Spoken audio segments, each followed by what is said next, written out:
Welcome everyone. Today we're starting our investigation or our lessons on vertical projectile motion. We're looking at projectiles. This is such a nice section.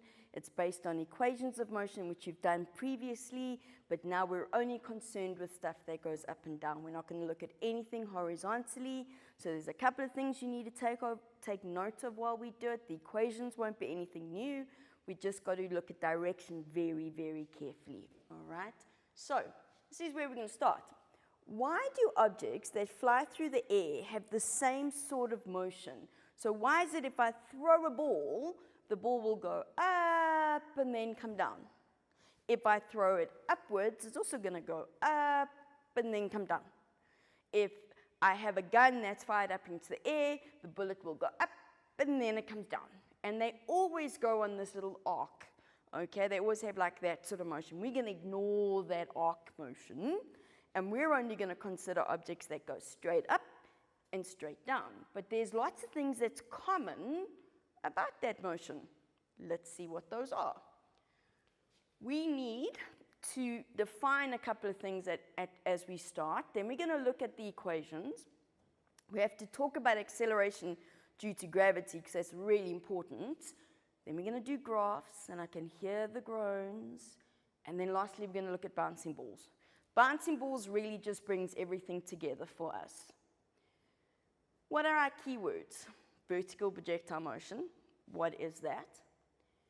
Acceleration due to gravity. Oopsie, wrong way. Oh no, those are our keywords for today. Definition. Here we go.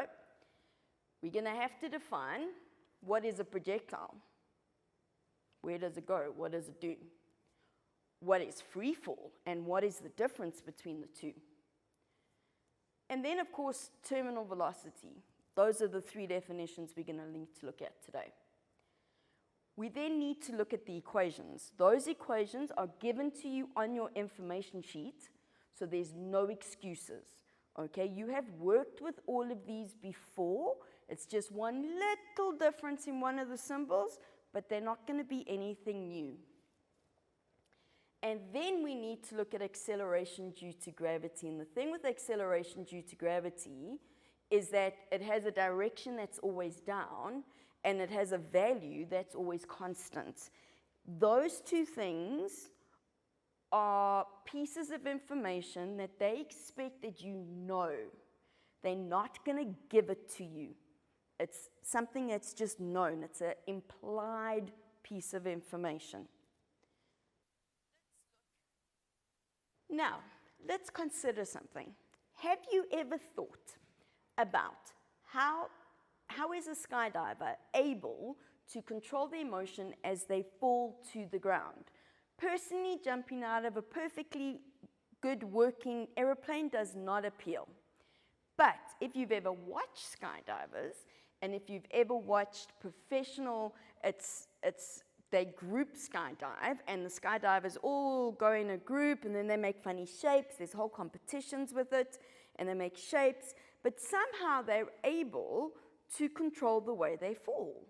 That's quite impressive. All right, so let's see if we can get to some answers. First of all, let's define some things. The first thing we're going to define is what is a projectile. Okay, so a projectile is any object that is being thrown up, projected, or dropped. Thrown or projected, we're good. That's a projectile, because that's how we use it in English.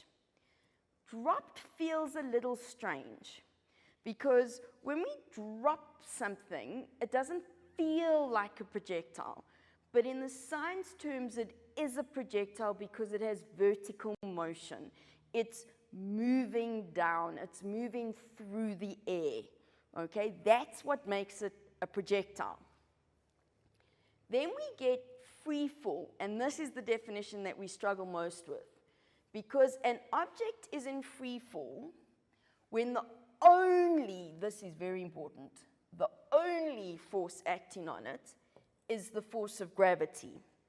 This really doesn't sit well sometimes, because we hear free fall and we hear the word falls, so we think it means an object must be going down. Not in science. In science, when we talk about free fall, it's exactly what we said. It's any object that's moving through the air, but the only force on it is gravity. So when it's moving up, it's going to be slowing down, and when it's going down, it's speeding up. What this means for us is we are going to ignore air resistance. We're going to get rid of it. We're going to pretend it's not there because it makes our calculations simpler. That's the only reason. It's just to make it a bit simpler for school level. Go to varsity, we obviously add all of that in. We're just laying your foundations. Then we get terminal velocity. Now, this is what skydivers use. Terminal velocity is the constant velocity that a free-falling object eventually reaches when air resistance prevents further acceleration. In other words, we can only get to terminal velocity if there's air resistance. If we ignore air resistance, we will never reach terminal velocity. An object falls down, so an object falls because of gravity. While it's falling, air resistance moves up. When this force and that force are equal, the net force on the object is 0, and we know from Newton's second law that F net equals ma. If F net is 0, A is 0. It won't accelerate. And that's what skydivers use. When they jump out the plane, they might put their bodies all close together and small. That speeds up their motion. Then when they get to the height, when they're all at the same height, if you ever look at them, they lie flat, horizontal, and they put their hands out and their legs out, and that creates more air resistance. It slows them down. Okay, they're still going ridiculously fast, but it slows them down. And it's how all of them, by changing the shape of their body, can stay at the same velocity the whole way down. So they reach a different terminal velocity. Objects have to be thrown or dropped from fairly high to reach terminal velocity. So you're not going to reach it if you go to the third floor of a building and drop a stone. It won't reach terminal velocity. It's not high enough. Okay. Then we get to the equations. You've seen, all of these before. You've seen all of them. Vf is final velocity. Vf is measured in meters per second. Vi is initial velocity, also meters per second. Then we've got A. A is acceleration due to gravity. It is always 9,8 meters per second squared down.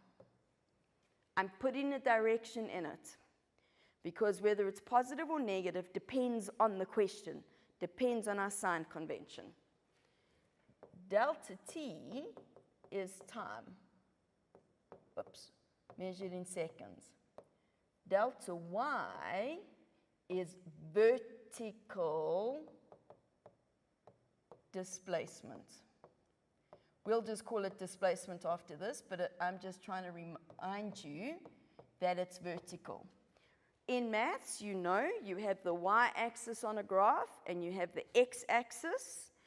Before, you worked with the x-axis, so you used delta x for displacement because it was horizontal motion. Now we're looking at vertical motion, we use delta y. So be careful on your information sheet. It gives you equations with delta y and equations with delta x. You must use delta y. We're going to work with these, okay? We're going to work with how to deal with those equations. Acceleration due to gravity, always acts down. You'd be surprised how many times I get told, number one, acceleration due to gravity disappears. Okay, it can't. We're on Earth, we experience gravity. And number two, that somehow it goes up. If acceleration due to gravity went up, nothing would ever come back down to Earth. I would be able to jump up and go to the moon. Okay, heaven forbid. That would not be a fun experience because we'd die in space. There's no air.